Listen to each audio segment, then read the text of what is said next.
Hello అండి. Day 27 of 75 days weight loss ఛాలెంజ్లో నేనైతే వాకింగ్కి వెళ్ళినప్పుడు అక్కడ మా ఆయన మా బాబు కూడా వచ్చారనమాట నాతో పాటు. అయితే అక్కడ కాసేపు ఫిషింగ్ చేసాము. అంటే చిన్న చిన్న చేపలు అక్కడ తిరుగుతూ ఉంటాయి అనమాట.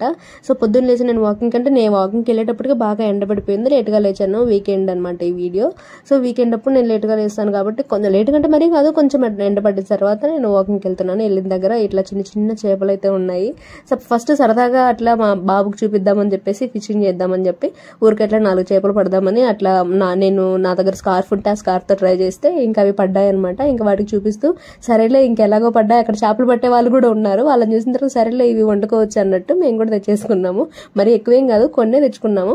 సో పొద్దునకైతే చికెన్ చేసుకున్నాము. చికెన్ రాగి సంగటి. వీకెండ్స్ లో మోస్ట్లీ నేను ఇడ్లీ దోశ లేదా రాగి సంగటి తీసుకుంటాను, ఎందుకంటే చికెన్ కి ఆ కాంబినేషన్ నాకు బాగా ఇష్టము.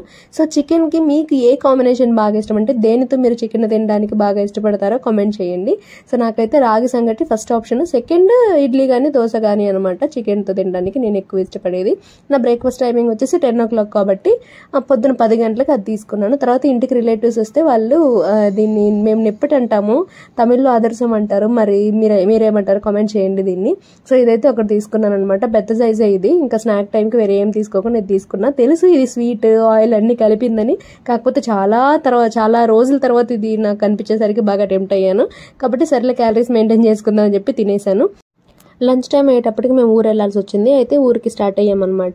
అయితే లంచ్ టైం మొత్తం ఈ జర్నీలోనే గడిచిపోయింది. పెద్దగా ఈ ఎండకి వేరే ఏం తినాలనిపించలేదు అసలు, కాబట్టి లంచ్ అసలు స్కిప్ అయిపోయింది. ఇంకా మేము రీచ్ అయిన తర్వాత చికెన్ పకోడా తీసుకున్నాను నేను. ఇది వచ్చేసి ఎక్కువ తీసుకోలేదు, ఈ పీస్ ఒకటి ఇంకో చిన్న పీస్ ఒకటే తీసుకున్నాను. ఇది లంచ్ టైం కని కాదు, మేము వెళ్ళేటప్పటికి ఈవినింగ్ అయిపోయింది. ఇంకా నేను డైరెక్ట్ గా స్నాక్స్ లాగా కన్సిడర్ చేసుకున్నాను. నేను లంచ్ నాకు తినాలని కూడా లేదు, అంటే ఎండక మరి పొద్దున ఎక్కువ అవడం వల్ల మరి ఎందుకో తెలీదు, సో అలా అయిపోయింది. లంచ్ తీసుకోలేదు. మరి ఇది డీప్ ఫ్రైడ్ ఐటమ్ కదా, వెయిట్ లాస్ జర్నీలో ఉన్నప్పుడు ఇది తినచ్చా అని మీకు డౌట్ రావచ్చు. నేనేమంటానంటే ఏదైనా సరే కంప్లీట్ గా అసలు అమ్మో నేను తినను, నేను టచ్ చేయను, నేను డైట్ లో ఉన్నాను అని చెప్పడం కంటే మన మీద మన నమ్మకంతో కొద్దిగా టేస్ట్ చేయడం అనేది తప్పే కాదని నేను అంటాను. అలాంటి లైఫ్ స్టైల్ అలవాటు చేసుకోవాలనేది నా ఎయిమ్. అంటే నేను అలాగే ఆలోచిస్తాను.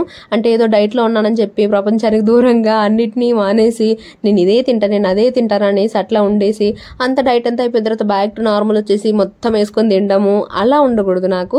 సో కాన్షియస్ గా ఇది మంచి వస్తువు కాదు కాబట్టి కొద్దిగా అట్లా ఊరికే ఏమంటే తీసుకున్నామని తీసుకోవాలి. ఇది మంచి వస్తువు కాబట్టి మన ఆరోగ్యానికి సరిపడంత తీసుకోవాలి. ఇలా ఉండాలి నా ఆలోచన అనేది, అలా ఉండాలని నేను ట్రై చేస్తున్నాను అనమాట. సో అది మరి ఇంతకు ముందు చూపించారు కదా, ఆరెంజ్ కూడా ఒకటి తీసుకున్నాను ఈవినింగ్ స్నాక్ లో. తర్వాత డైరెక్ట్ గా డిన్నర్ కి అన్నం తీసుకున్నాను నేను. అంటే మధ్యాహ్నం తీసుకోలేదు కదా కాబట్టి ఇంకా డిన్నర్ కి అన్నమే తీసుకున్నాను. వైట్ రైస్ తీసుకున్నాను, అందులోకి కొద్దిగా చికెన్ పులుసు. చికెన్ తినలేదు ఎందుకంటే ఆల్రెడీ ఫ్రైడ్ పీస్ తీసుకున్నాను కాబట్టి ఓన్లీ పులుసు తీసుకుని తర్వాత ఫ్రైడ్ ఫిష్. ఇది వచ్చేసి డీప్ ఫ్రైడ్ ఫిష్ కాదనమాట, అంటే మామూలుగా ఒక 2-3 స్పూన్స్ ఆయిల్ పాన్ మీద వేసేసి అట్లా వేయించడం అనమాట. సో ఆ ఫిష్ తీసుకున్నాను. అది మరి ఈ రోజు మీల్ ప్లాన్. ఈ రోజు వచ్చేసి పొద్దున వాకింగ్కి వెళ్ళాను కదా అంతే, దాంతో పాటు మళ్ళీ ఈవినింగ్ కొంతసేపు వాకింగ్ చేశాను. ఈ రోజు ఎక్సర్సైజ్ స్పెసిఫిక్ గా ఏం చేయలేదు కానీ వాకింగ్ తోనే సరిపెట్టేశాను అనమాట. చూసారు కదా ఎంత స్టెప్స్ నడిచాను. అయితే ఈ రోజు 8,000 స్టెప్స్ కి నా వాకింగ్ కౌంట్ అయ్యిందనమాట, నా స్టెప్స్ మొత్తము. సో అది మరి ఈ రోజు మీల్ ప్లాన్ ఇంకా నా ఫిజికల్ యాక్టివిటీ నేను ఈ వెయిట్ లాస్ జర్నీలో ఫాలో అయ్యాను అనమాట ఈ రోజుకి. సో ఈ రోజుకి నా మీల్ ప్లాన్ వచ్చేసి 1000 calories కి సరిపోయింది. ఎందుకంటే ఆ చికెన్ పొద్దున్న తిన్నాను, మళ్ళీ ఫ్రైడ్ పీస్ ఒకటి తీసుకున్నాను, ఇంకా ఫిష్ తీసుకున్నాను, ఇవన్నీ యాడ్ అయ్యేసప్పటికి కొంచెం 1000 దాకా వెళ్ళిపోయింది. అదే కాకుండా ఈ అదృష్టం ఈ నిప్పటి ఒకటి తీసుకోవడం వల్ల క్యాలరీస్ కొంచెం ఎక్కువైంది అనమాట. సో ఓవరాల్ గా నేనైతే 1000 లోపు ఉండడానికి మెయింటైన్ చేశాను. లంచ్ స్కిప్ అవడం కూడా ఒక రకంగా మంచిదే అయ్యిందిలే అనుకున్నాను. సో అది మరి ఈ రోజుటి డైట్ ప్లాన్. సో మీకు వీడియో ఎలా అనిపించింది? వీడియో నచ్చితే లైక్ ఇవ్వడం మర్చిపోకండి. రేపు ఇంకా మంచి డైట్ తో మళ్ళీ వస్తాను. Bye bye.